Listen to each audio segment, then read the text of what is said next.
हरे कृष्णा कृष्णा कृष्णा हरे हरे, हरे राम राम राम हरे हरे। सभी भक्तों के चरण कमल में कोटि कोटि दंडवत प्रणाम।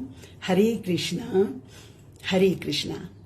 आज हम भगवान की एक लीला का वर्णन कर रहे हैं जो पिछली बार मैंने छोड़ दी थी। पहले उसे आगे लेती हूँ, उसके बाद फिर दूसरी लीला लेंगे। तो जो हम बता रहे थे कि राधा ही नहीं मान करती, कृष्ण भी मान कर लेते हैं। तो कृष्ण कैसे मान करते हैं ये हम कभी कभी सुन पाते हैं, ज्यादा नहीं। कहते हैं कि एक बारी राधा रानी कृष्ण को बोलती हैं कि देखो कृष्ण, हमेशा मैं ही मान करती हूँ और हम सबको मालूम है कि राधा रानी मान भी किस लिए करती हैं, क्योंकि उससे कृष्ण को आनंद आता है। कृष्ण को प्रसन्न करने के लिए, कृष्ण उनके सर्वस्व हैं, उसके ऊपर कुछ भी नहीं है। तो वो कहते हैं कि कृष्ण की प्रसन्नता मेरे लिए सब कुछ है। ये सोच करके राधा रानी इसलिए बार बार मान करती हैं कि अपने कृष्ण को ज्यादा आनंद दे पाऊं।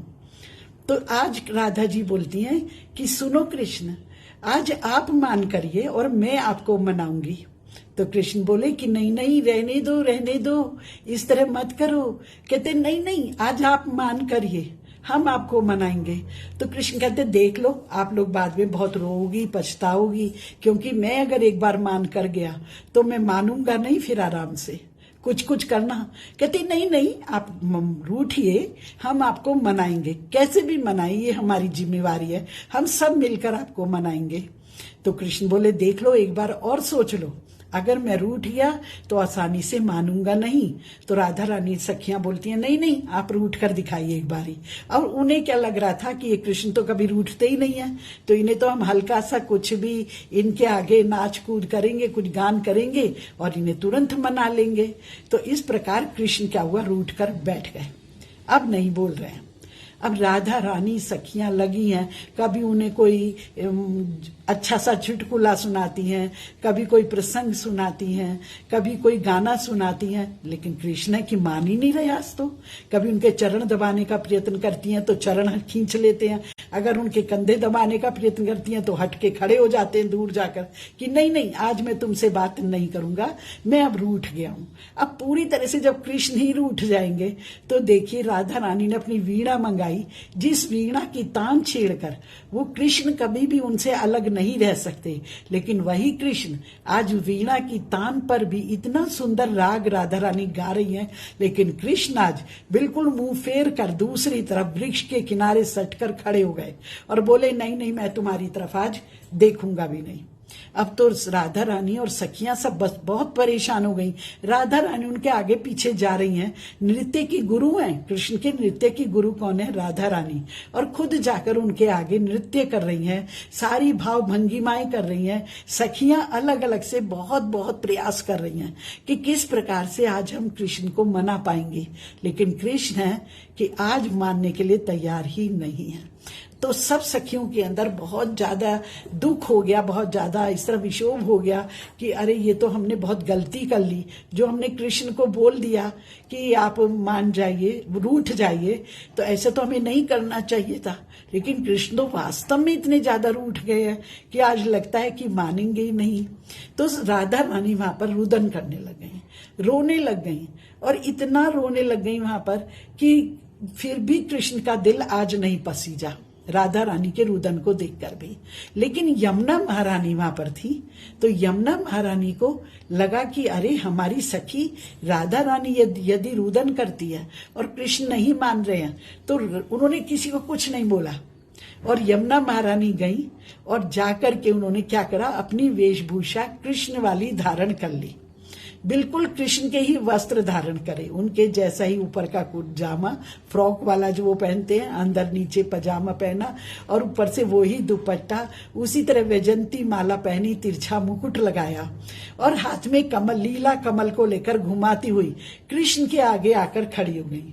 जब कृष्ण ने देखा अरे ये मेरे जैसा स्वरूप, बिल्कुल मेरे जैसा स्वरूप धारण कर लिया, बिल्कुल वही उसी तरह तिरछी खड़ी हो गई। तो आपने देखा होगा जब भी पुष्टि मार्गे में हम दर्शन करते हैं तो उसमें यमुना महारानी भगवान के ही वस्त्र पहनकर वहां पर विराजमान है। तो कहते हैं कि जैसे ही कृष्ण ने यमुना महारानी को देखा, कृष्ण एकदम मुस्कुरा पड़े, इतनी जल्दी राजी हो गए और इतना अच्छे से मुस्कुरा रहे हैं। यमुना को बोल रहे हैं, अरे ये तुमने क्या किया, तुमने तो बिल्कुल मेरा ही स्वरूप धारण कर लिया आज। तो यहाँ पर यमुना महारानी बहुत ज्यादा जैसे शर्माई शर्माई सी खड़ी हैं, लेकिन राधा रानी और सखियां इतनी प्रसन्न हो गई कि कृष्ण मुस्कुराने लगे और कृष्ण मान गए। आज अब हमने आपको मना लिया। तो यमुना महारानी के पास राधा रानी जाकर उनसे बोलती हैं, सखी मैं तुम्हारा ये ऋण कभी नहीं उतार पाऊंगी, तुमने मुझे ऋणी बना लिया आज इस प्रकार करके। क्योंकि ऋणी क्यों बना लिया? क्योंकि आपने जो हमारे कृष्ण मान नहीं रहे थे किसी भी तरह से, तुमने उन्हें मना लिया। अब मैं तुम्हारी ऋणी हो गई हूं, मैं तुम्हें एक वरदान देती हूं। अब जो कोई भी तुम्हारे किनारे जाकर यमुना जल के पास जाकर के वहां पर कृष्ण का नाम जपेगा, वहां पर चर्चा करेगा, ये इस महामंत्र को जपेगा, उसे निश्चित रूप से हम दोनों का प्रेम मिलेगा। तो यमुना महारानी की एक ऐसी कृपा वहां पर हुई। तो यमुना महारानी कह रही हैं, नहीं नहीं, मैंने कोई उपकार नहीं किया, मैं तो आपकी निज सखी हूं और अपनी सखी को रुदन करते देखकर मेरे मन से नहीं रहा गया। तो इस कृष्ण को मनाने के लिए हम सब ने मिलकर प्रयत्न किया है, हम सब एक जैसी हैं। तो यमुना जी कहती हैं, मैं भी आपका वरदान रखने के लिए अब एक अपनी तरफ से भाव को कहती हूं। जो कोई भी व्यक्ति अब यमुना के किनारे आकर बैठेगा, चाहे वो अभी उसने आचमन नहीं किया या अपने सिर पर या मेरे जल को नहीं भी चढ़ाया, तो भी जो वहां मंद पवन बहती है, उस मंद पवन के सहारे मैं उस व्यक्ति के सिर पर अपना जल प्रक्षालन कर दूंगी। मंद पवन आएगी मेरे जल को लेकर, जब हवा में आएगी नमी और वो मेरे जल को उसके सिर पर छिड़क देगी एक दो बूंदे, तो उससे भी उस व्यक्ति के अंदर पूरा पूरा राधा कृष्ण का प्रेम जागृत हो जाएगा। इस प्रकार यमुना महारानी ने भी वहां पर सभी भक्तों को आशीर्वाद दे दिया और राधा रानी को भी सांत्वना दी कि हे राधा रानी सखी, जो कोई भी तुम्हारा नाम और कृष्ण का नाम एक साथ मेरे तट पर आकर लेगा, तो जैसे तुमने बोला है कि तुम उन्हें युगल सरकार में उनको अपना दर्शन प्रदान करोगी, ठीक उसी प्रकार मैं भी उनके हृदय में उसी प्रकार से शांति और शीतलता प्रदान करूंगी कि वो इस भव महादावाग्नि में जो जल रहे हैं, उस सब से उनके अंदर एक शांति की भावना आएगी, अर्थात मेरे जल के अंदर वो शक्ति आएगी। तो आज भी हम देखते हैं कि जब भी हम श्रीनाथ जी का दर्शन करते हैं या द्वारिकाधीश का दर्शन करते हैं, उसमें एक झारी रखी जाती है जल की, यमुना जी के जल की भरकर, और उसे लाल वस्त्र से ढका जाता है, जो यमुना जी का ही प्रतीक है। क्योंकि यमुना जी राधा कृष्ण की लीलाओं में जब वो श्रमित हो जाते हैं, उनके शरीर से जब स्वेद बहता है और उनको बहुत परिश्रम लग रहा है, तो वहां पर यमुना जल वहां पर उपस्थित रहता है और यमुना जी का जल पीने से उनके अंतर में एक अच्छी स्निग्धता, शांति, शीतलता उनको प्राप्त होती है। तो इस प्रकार हम देखते हैं यमुना महारानी की हम सब पर बहुत बहुत कृपा है, जो राधा रानी के आशीर्वाद के द्वारा हमें मिल रही है। हरे कृष्णा हरे कृष्णा। ये मैंने एक लीला जो वहां उस दिन छोड़ी थी बीच में, तो किस प्रकार कृष्ण भी रूठ जाते हैं और उन्हें मनाना बहुत बहुत मुश्किल हो जाता है, तो किस प्रकार से हम उनको मना पाते हैं। आज हम एक और लीला का दर्शन कर रहे हैं, जिसमें भगवान का एक अलग स्वरूप है कृष्ण का। अभी जो हमने सुने थे वो सुनते थे कि कृष्ण नारी वेश में आए, श्यामल सखी बन के आए, या लीला गोदने वाली बनकर आ गए, या चूड़ी बेचने वाले बनकर आ गए। राधा को प्राप्त करने के लिए वो कुछ कुछ करते रहते हैं। तो यहाँ पर अभी जो लीला हम पढ़ेंगे उसमें कृष्ण का एक बिल्कुल अलग स्वरूप है। तो इस स्वरूप में यहाँ पर बता रहे हैं कि एक बार माघ मास में श्री राधा नियम पूर्वक प्रातः स्नान के लिए जाती थी। आज भी वहां रिवाज है। वृंदावन में जो भी कुंवारी कन्याएं, कुंवारी क्या दूसरी भी जो भी हैं, जो भी छोटी कन्याएं हैं, सब जाकर माघ मास में बहुत कठिन तप करती हैं। तो वहां पर वो जप करती, यमुना स्नान के लिए जाती थी। इससे जो कुटिला थी उसके मन में बहुत संदेह था। हम सब जानते हैं कुटिला कौन है, राधा रानी की ननद। जटिला उनकी सास है और कुटिला उनकी ननद है। तो नित्य प्रति वो दोनों ही यहाँ पर ऐसे मतलब उनके लिए एक ना एक भक्ति में अवरोध उत्पन्न करने के लिए प्रयास करती रहती थी। तो एक दिन श्री राधा जब स्नान करने के लिए घर से निकली, तब पीछे से कुटिला भी कोई बहाना बनाकर नंदालय में देखने चली गई कि कृष्ण वहां पर है या नहीं, क्योंकि मन में एक संदेह था कि राधा गई है स्नान के लिए तो कृष्ण भी निश्चित रूप से गया होगा यमुना जी पर। तो देखा तो पता चला कि हाँ, कृष्ण नहीं है, कृष्ण तो वहां पे स्नान के लिए गए हुए हैं। अब तो उसे और ज्यादा उत्सुकता हो गई कि जाऊं जल्दी से इन दोनों को रंगे हाथ पकड़ती हूं वहां पर। तो ये जाने के लिए आकुल चित्त से कृष्ण का दर्शन करने के लिए कुटिला पीछे पीछे तेजी से जाने लगी। अब जब वहां पर गई तो उसको पता तो लग ही गया था। अब धीरे धीरे वो क्या कर रही है, कृष्ण के चरणों का अनुगमन कर रही है। कृष्ण के चरणों में बहुत से चिन्ह हैं जो दिव्य चिन्ह है। तो वो जब भी धरती पर चलते हैं, क्योंकि नंगे पांव चलते हैं, तो चिन्ह दृष्टि गोचर होते हैं।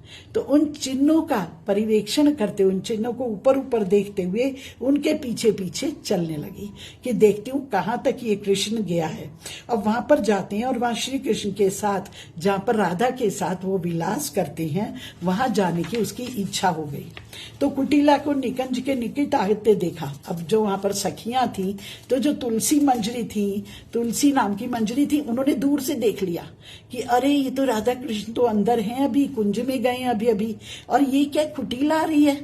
तो वो देख करके बोली, जो राधा की सहचुरी थी, उसने जैसे ही देखा तो वो बोलने लगी, आकर के कुछ उसमें बोलने लगी, हास विलास की भाषा में बोली कि अरे गोपियों, कुसुम धनुष अर्थात कामदेव के जन्म को अत्यधिक सफल करने के लिए तुम सबने जो ये महोत्सव आरंभ किया है, अर्थात आप कामदेव के प्रयास को सफल करना चाहती हो। कृष्ण यहाँ पर हैं, राधा यहाँ पर हैं, तुम सब, हम सब गोपियां भी यहाँ पर हैं। तो मेरी बात सुनो कि वो जो कुटिला है ना, वो यहाँ पर मंद गति से यहाँ पर चली हुई आ रही है। अब जैसे ही सबने सुना कि हाय ये क्या हुआ, कहाँ है, बोलो बोलो, कहाँ से आ रही है कुटिला, कहाँ पर है, कैसे करें। तो तुलसी बोलती है कि मैंने उसे अभी छठी करा की तरफ देखा है, अभी ज्यादा दूर है नहीं है, हमसे थोड़ी ही दूर पर है, लेकिन छठी करा के पास मैंने उसे इधर ही आते हुए देखा है। तो वो कहते हैं कि लगता है इस समय वो यहीं कहीं होगी, जब से मैंने देखा है मुझे तो ऐसे लग रहा है कि बस आस पास में ही आने वाली है। तो ये सुनकर जो कृष्ण थे सखियों के साथ, वो बोलने लगे, सखियों तुम एक काम करो, तुम इसी कुंज में यहीं पर रुको और सूर्योदय करो, अपनी सूर्य के फल का दर्शन करो। सूर्य उदय हो चुका है और तुम उसकी पूजा भी कर रही हो, वो करके तुम वो सब करो। लेकिन एक काम करो, मैं यहाँ से निकल करके अभिमन्यु का वेश धारण करूंगा। आज भगवान कृष्ण ने अभिमन्यु का वेश धारण करा, राधा रानी के पति का। और वो कहते हैं कि अब मैं देखना मैं किस प्रकार से इस कुटिला को आज पूरी तरह से चकमा दे दूंगा। तो यह कर कर जो श्री कृष्ण थे वो निकुंज से बाहर निकल आए और वन देवी वृंदा से अभिमन्यु के वेश उपयोगी जो भी सामान था वो ले लिया। वृंदा देवी तो हम सब जानते हैं कि उनकी सेवा के लिए तत्पर खड़ी रहती हैं। आपने वृंदा कुंड के पास भी जो योग पीठ है उसके बारे में सुना होगा कि वहां भी वृंदा देवी हर समय भगवान के लिए तत्पर रहती हैं और भगवान का मन में जो भी संकल्प होता है तुरंत उस संकल्प की पूर्ति का सब साधन अपने पास उनके मिल जाता है। तो जैसे ही भगवान ने सोचा कृष्ण ने कि मैं अभिमन्यु का वेश धारण करूंगा, वृंदा देवी ने तुरंत उन्हें अभिमन्यु जैसा वेश के वाले वस्त्र दे दिए। अब भगवान ने क्या करा, कृष्ण ने अपने जो चिन्ह थे उन सबको छिपाया। कृष्ण वाले अपना मोर पंख उतारा, अपनी जो कौस्तुभ मणि थी उसको वस्त्रों में छिपाया और इस प्रकार से अपने चिन्हों को छिपा करके और पूरी तरह से अभिमन्यु का वेश धारण करके और वहां पर आ गए और बोल रहे हैं बोले कुटिला कौन से पथ से आ रही है जरा बताओ। तो तुलसी सहचरी ने बता दिया कि कुटिला इस रास्ते से आ रही है। तो वो उसी रास्ते पर चल पड़े जिधर से कुटिला आ रही थी। और फिर वहां पर बताते हैं कि जो कृष्ण है वो तो सभी कलाओं में निपुण है, तो अभिमन्यु बने हैं तो अब उन्हें कोई पहचान नहीं सकता कि वो कृष्ण है। तो यहाँ पर अभिमन्यु वेशी कृष्ण कुछ दूरी पर अग्रसर हुए और कुटिला उन्हें मिल गई। अब बोले कुटिले तुम इस समय ब्रज में भ्रमण क्यों कर रही हो, यहाँ पर क्यों घूम रही हो। तो कुटिला बोलती है, भैया क्या करूं, वधु को ढूंढने के लिए आई हूं। वधु कहीं मिलती नहीं, सूर्य पूजा के बहाने इधर उधर चली जाती है, कितने कुंजों में ढूंढते फिरो, लेकिन वो जो कपटी, वो लंपट है ना कृष्ण, वो उसका पीछा करता रहता है। मैं अभी देखकर आ रही हूं, नंद भवन में वो भी नहीं है वहां पर, तो मैं वधु को ढूंढ रही हूं। तो कृष्ण कह रही है, वो जो अभिमन्यु बने हुए हैं, क्या क्या कहा, क्या वो यहाँ पर आई है, यहाँ पर राधा। तो ली हाँ, यमुना में मकर स्नान के बहाने से वो यहीं कहीं इस स्थान पर आई है। तो कृष्ण बोलते हैं, वो रमणी चोर कहाँ है जो अभिमन्यु बने हुए। कहते वो रमणी चोर कहाँ पर है। कहते वो भी स्नान करने के लिए इधर ही आया है, लेकिन मुझे अभी कुछ नहीं मिल रहा है। लेकिन माता जी ने मुझे भेजा है कि जाओ सारा वृत्तांत मालूम करो और इन दोनों को आज रगे हाथ पकड़ लो। तो जो अभिमन्यु के वेश में श्री कृष्ण है वो बोलते हैं, बहन आज मेरा एक नया बैल था, वो खेत जोतते समय हल से निकलकर भाग गया है। मैं उसे खोजते हुए यहाँ पर आया हूँ। तो नया बैल चोरी होने पर भी मेरे हृदय में इतना दुख नहीं है। हालांकि मेरा नया बैल था, भाग गया वो, उतना दुख नहीं हो रहा जितना दुख मुझे इस बात का हो रहा है कि वो रमणी चोर मेरी पत्नी के प्रति लामपट्टे करता है, इस तरह उस पर गलत दृष्टि डालता है। इसलिए जो अत्यधिक मुझे उसे बहुत पीड़ा हो रही है। तो उसे क्या कोई सहन कर सकता है क्या। अपनी पत्नी अगर किसी पुरुष के पास जाएगी तो हम उसे सहन नहीं कर पाएंगे।